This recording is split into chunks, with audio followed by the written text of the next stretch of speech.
So when compared to the work of H.P. Lovecraft, the work of Robert E. Howard is in some ways more conventionally fantastic, or at least it sort of fits more easily, perhaps, into the parameters by which we define fantasy.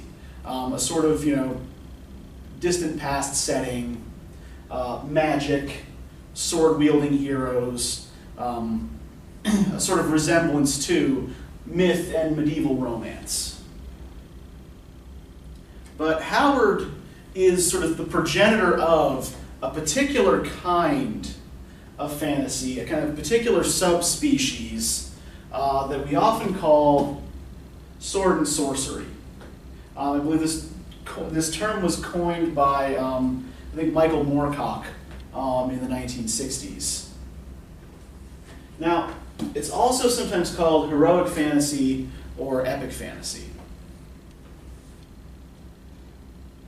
So we have, in a sword and sorcery story, and there are rarely ever sword and sorcery novels, right? They're typically just on the level of a short story or at most a novella.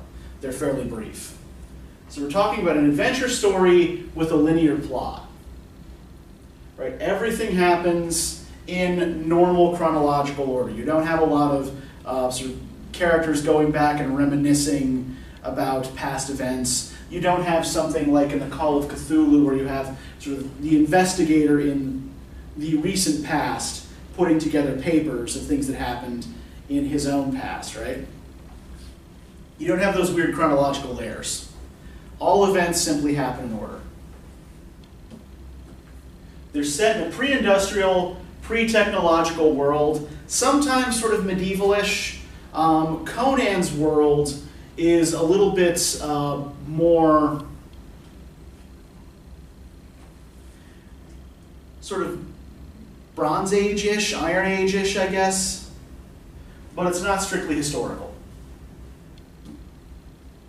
Magic and the supernatural in a sword and sorcery tale tend to be dangerous and untrustworthy, even when utilized by a protagonist. Right? In general, the sword and the arm that wields it are more trustworthy than a spell.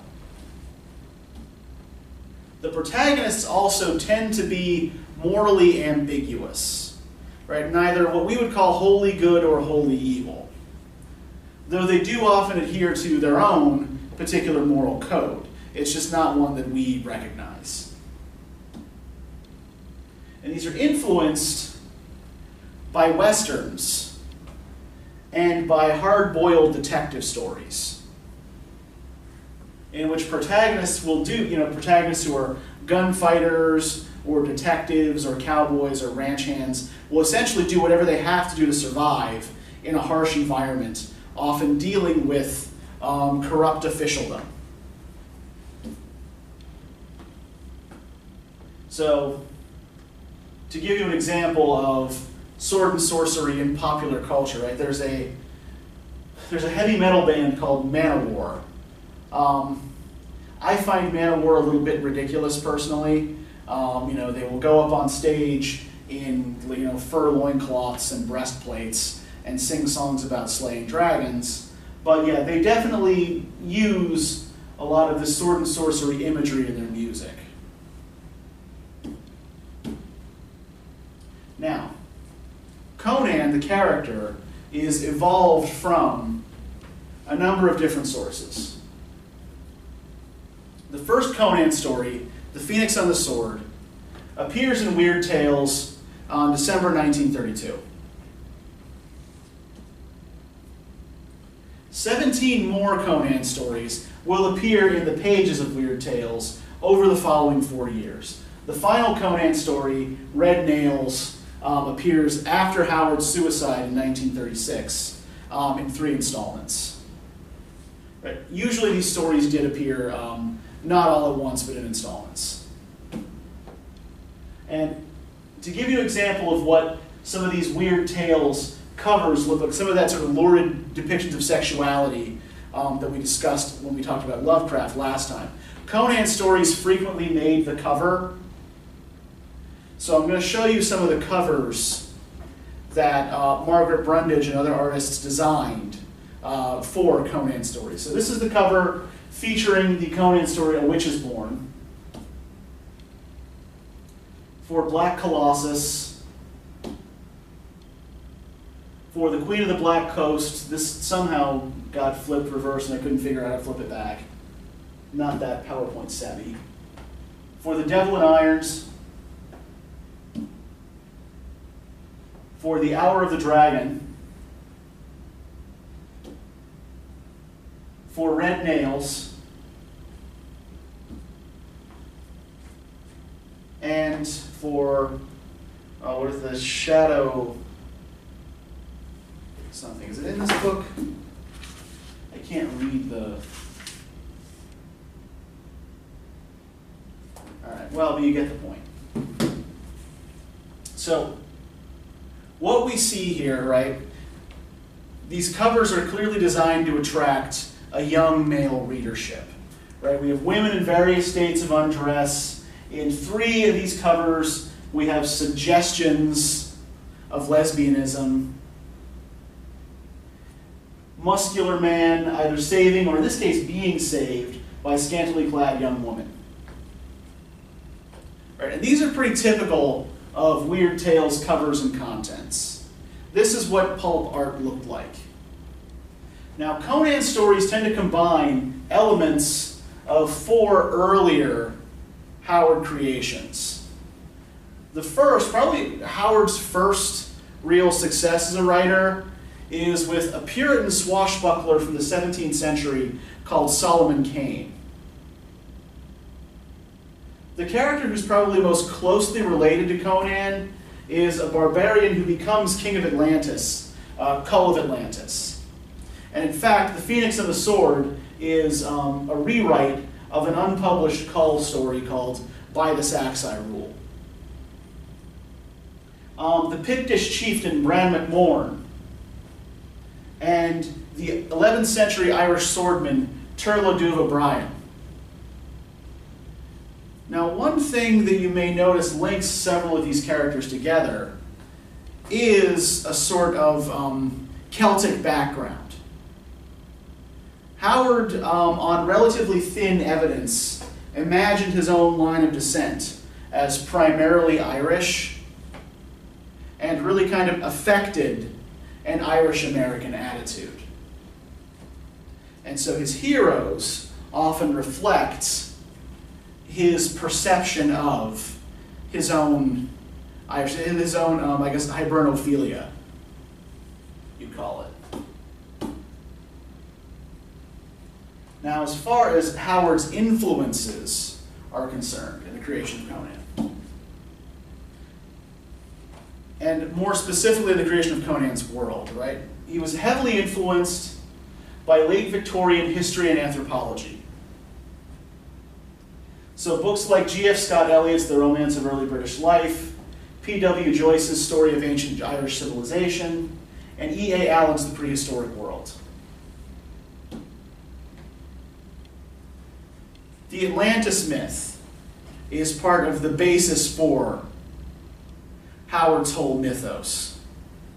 Right? He is, the world he creates assumes that the continents of Atlantis and the Atlantic Ocean, and Lemuria and the Pacific Ocean were real, and that they sank. And that the descendants of the Atlanteans and the Lemurians then mixed and fought on the mainland of the old world for centuries afterward. He also uses, in the creation of Conan's world, the landscape of his own hometown in Cross Plains, Texas.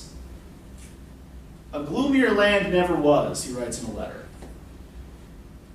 Or no, this is his description of Conan's homeland, Samaria, which is drawn from descriptions of Cross Plains, Texas. A gloomier land never was, olive hills, darkly wooded, under skies nearly always gray, with winds moaning drearily down the valleys.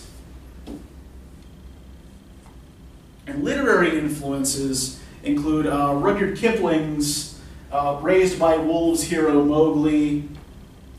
E.R. Burroughs, raised by apes Tarzan. You're seeing a theme here, right? Wild men raised by animals. And James Fenimore Cooper's Native American hero Chingachgook from The Last of the Mohicans. Now, in his own account of Conan's origins, this is what Howard has to say. This is what he said he was drawing on in creating the character of Conan specifically. It may sound fantastic to link the term realism with Conan. But as a matter of fact, his supernatural adventures aside, he is the most realistic character I have ever evolved. He is simply a combination of a number of men I have known, and I think that's why he seemed to step full-grown into my consciousness when I wrote the first yarn of the series. Some mechanism in my subconscious took the dominant characteristics of various prize fighters, gunmen, bootleggers, oil field bullies, gamblers, and honest workmen I had come in contact with, and combining them all, produced the amalgamation I call Conan the Cimmerian. And that is a fairly typical illustration of Conan by the fantasy artist Frank Frazetta. Frank Frazetta is actually one of the people who is most responsible for the way we visualize Conan now, which doesn't always accord with the way Howard seems to have wanted us to visualize Conan. More on that later. Now, the continent on which Conan's adventures take place is called Hyboria. And this is a map produced for an edition of the Conan stories of the Hyborian world, right? The world in which Conan operated. So Howard imagines it as a sort of alternate prehistoric Earth, which can be dated to roughly 10,000 BCE. So Conan's stories are meant to take place in our world at a very early stage.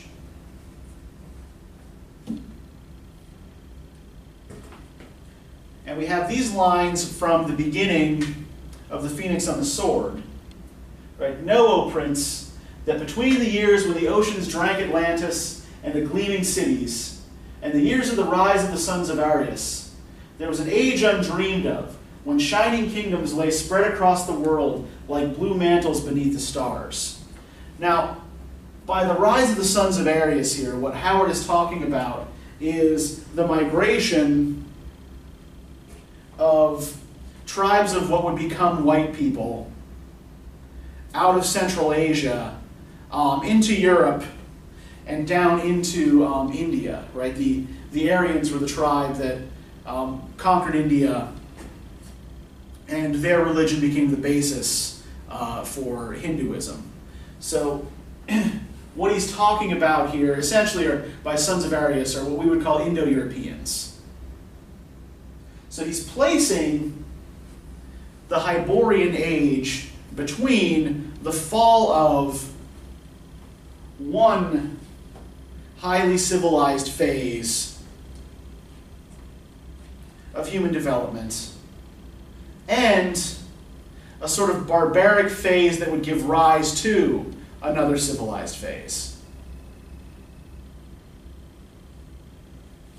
And the Hyborian world is a mix of barbaric and civilized nations. Right, so most of the civilized kingdoms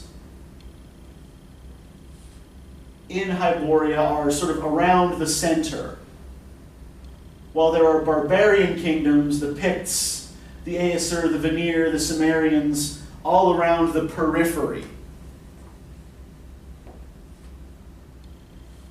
So civilized center, barbarian periphery. Now, one thing that inventing this Hyborian period allows Howard to do is write something like historical fiction, right? Fictions that are supposed to take place in Earth's distant past, without having to worry too much about historical inaccuracy. Right? If he's writing in an invented age of the past, he can mix and match elements from mythology, history, and romance, and not really have to worry too much about whether he gets it right or not. Now, as in Lovecraft, race is often a kind of sticky subject when we talk about the Conan stories. And indeed, Howard was often accused after his death of racism, particularly in the way he depicted certain tribes of black barbarians. For example, when he talks about the Darfari people, he describes their woolly hair, thick lips, dark skins, and their filed teeth to indicate that they're cannibals. He does not describe all black tribes in this manner, though. And part of what Howard is doing when he talks about race is kind of providing a kind of shorthand for a set of national characteristics. All characters of a particular nation tend to be described in similar ways. So he gives you that description of a Darfari so that when a Darfari appears in the story, you know what a Darfari looks like, right?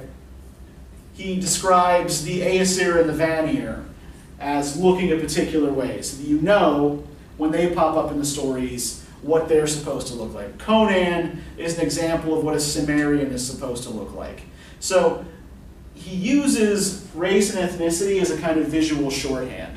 That's not to excuse the way he depicts certain peoples, but it's part of a method that is not necessarily intended as racist. Indeed, he does apply this method to white characters as well as to black characters. And on occasion, white barbarian races are described as behaving rather abominably as well.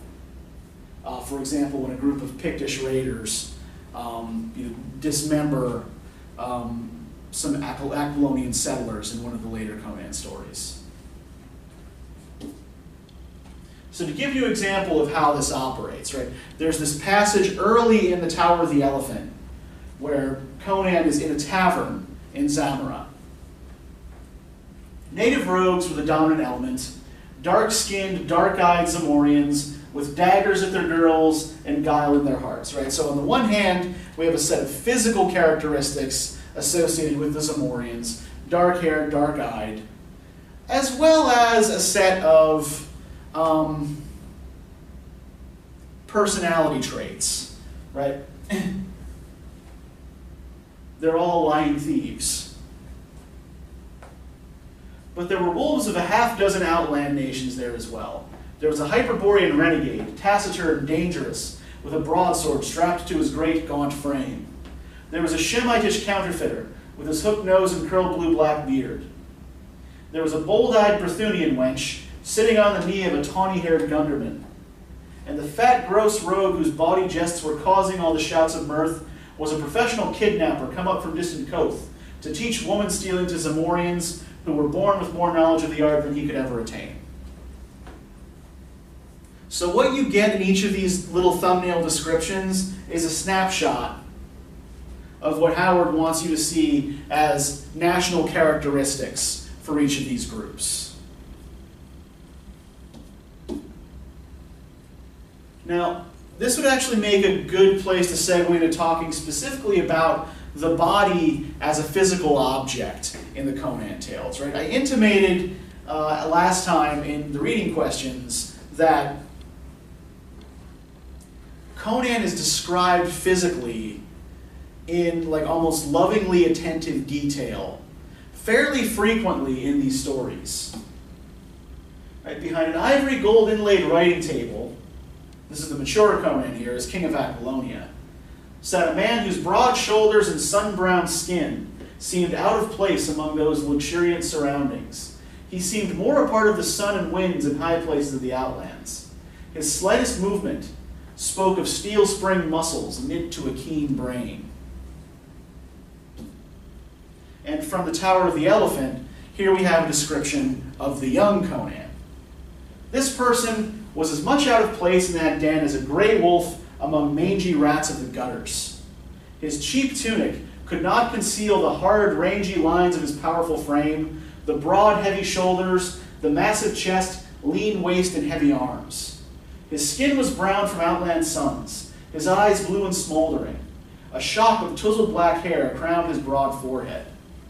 Now, one thing this should cause us to do is go back to Howard's own account of Conan's genesis, right? That among his influences were various kinds of outdoor workers and prize fighters. So Conan is meant to be regarded here as an extremely impressive physical specimen, but also as having some sort of connection with the outdoors and the wilderness. In addition, wherever he seems to be in these civilized settings, right, he's an outsider. He does not fit in. He does not belong there. He doesn't belong sitting behind a gold inlaid writing table. He doesn't belong in a tavern in Zamora. He is apart from his surroundings. He is different from all these mangy rats around him.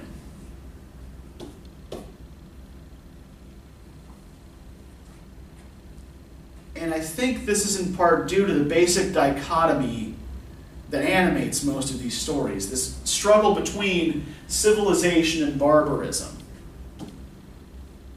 Now, civilization in Howard, right, is centered, of course, in cities.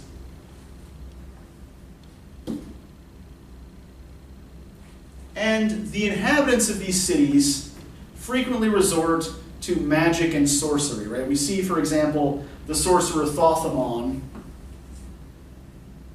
in the Phoenix on the Sword, summoning that monster from another dimension to kill his enemies. We see Yara, the high priest in the Tower of the Elephant, using magic to keep the unfortunate Yad Kosha under control and to keep the king and court of Zamora in a state of terror. So magic and sorcery tend to be associated with corruption, which is something that tends to happen primarily in cities in Conan's milieu.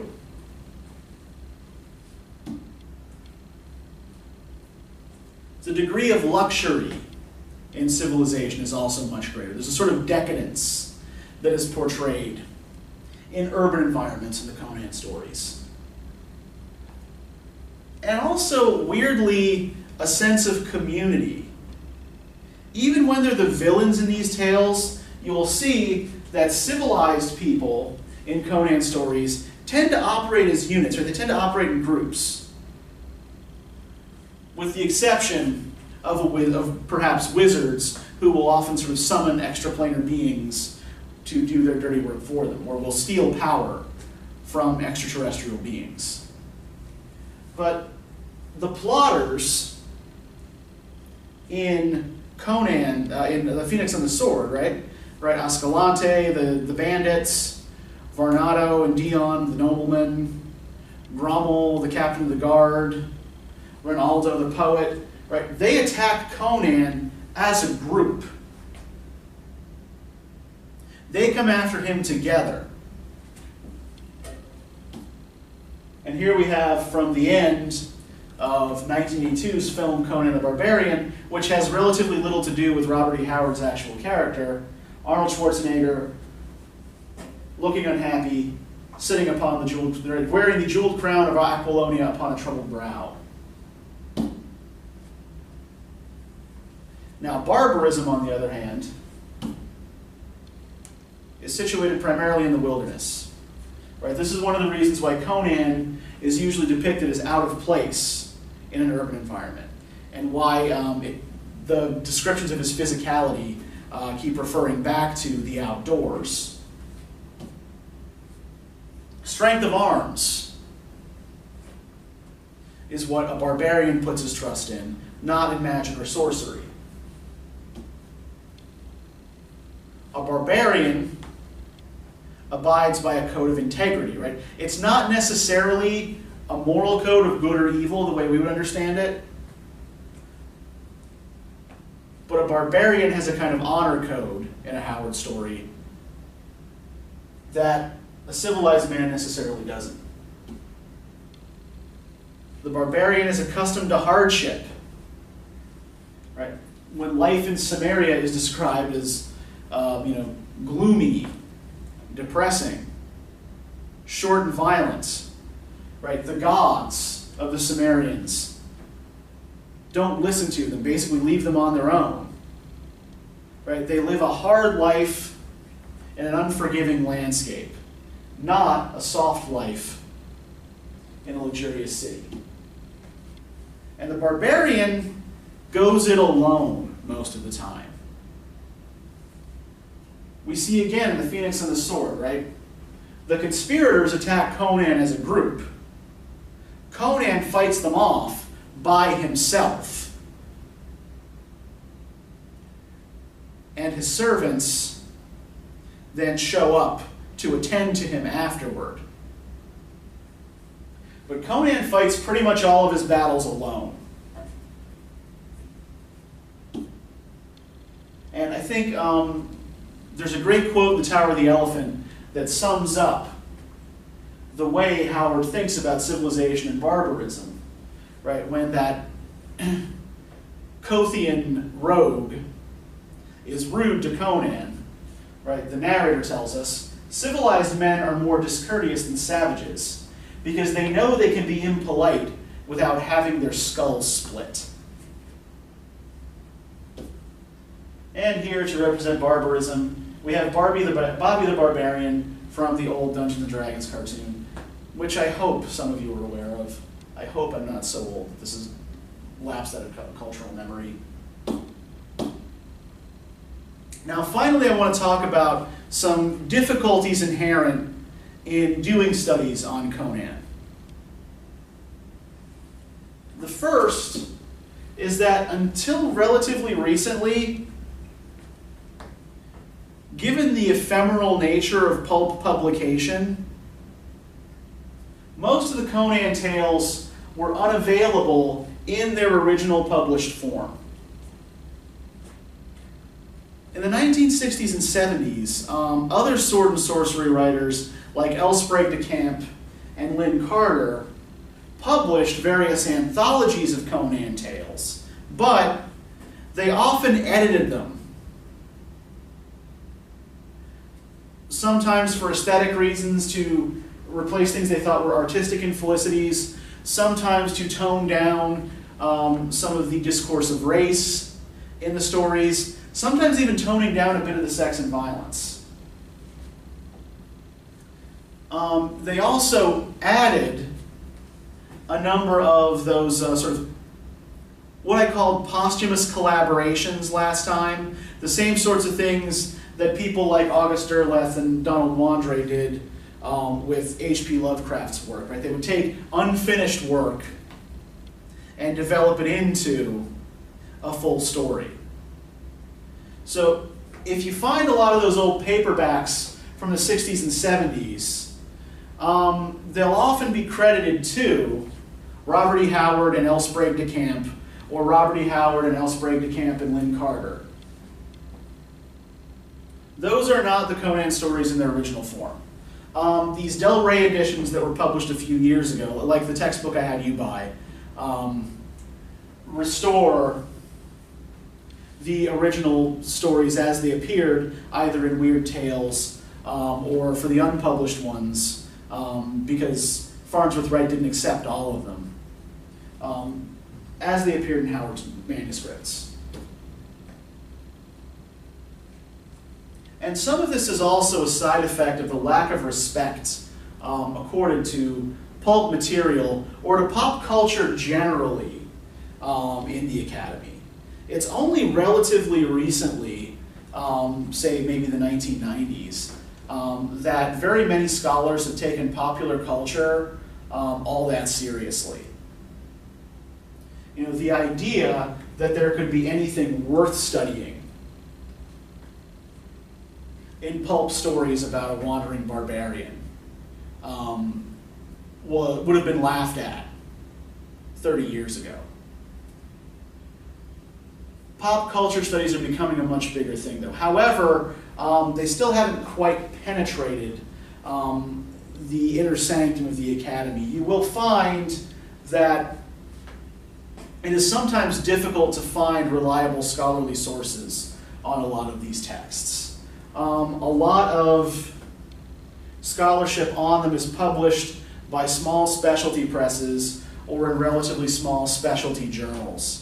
You won't, for example, find much on Howard or Lovecraft in the Journal of Modern Literature or 20th Century Literature or Modernism, Modernity, or other big-name journals of early 20th century lit. Another problem is that the image of Conan has been defined for us by other popular media, right? Popular comic books that emerged in the 1970s, movies from the early 1980s, a cartoon series from the 90s, board games, role-playing games, video games, many of which have little to do with the character or the world that Robert E. Howard created. So, just to give you a look at some of these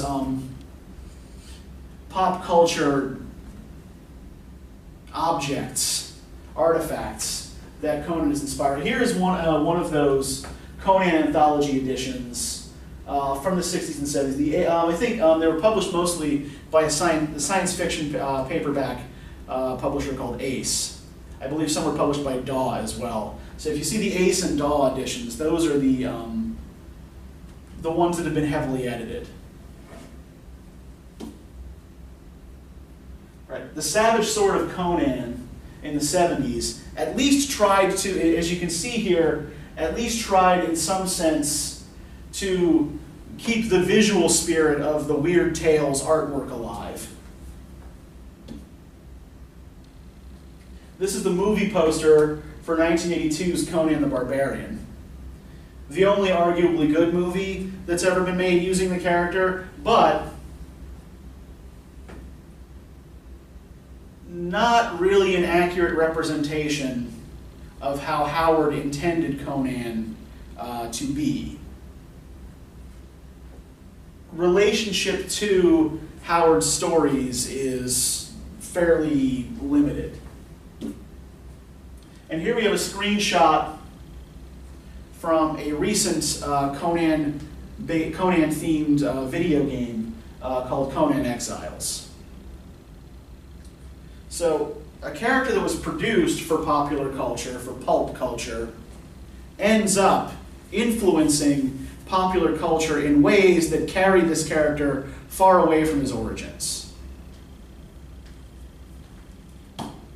Now, we're going to be looking next time at probably the third great writer of weird pulp tales in the 1930s, Clark Ashton Smith. And in a lot of ways, the work that he does combines some of the best elements of Lovecraft and of Robert E. Howard. So I want you to think as you read about the following. In the first story I want you to read, The Devotee of Evil. Is evil treated as a natural or a supernatural force? And so what? Secondly, in this particular story, where does Smith's modern weird or contemporary weird style differ from Lovecraft's? Third, to what extent does a fantasy like The Dark Eidolon seem to be influenced by Dunsany, Lovecraft, or Howard? Or can you trace lines of influence there? And finally, what attitude towards morality is displayed in these stories? How do they seem to define good and evil? All right, so that'll do it for Robert E. Howard. Next time, Clark Ashton Smith. We'll see you then.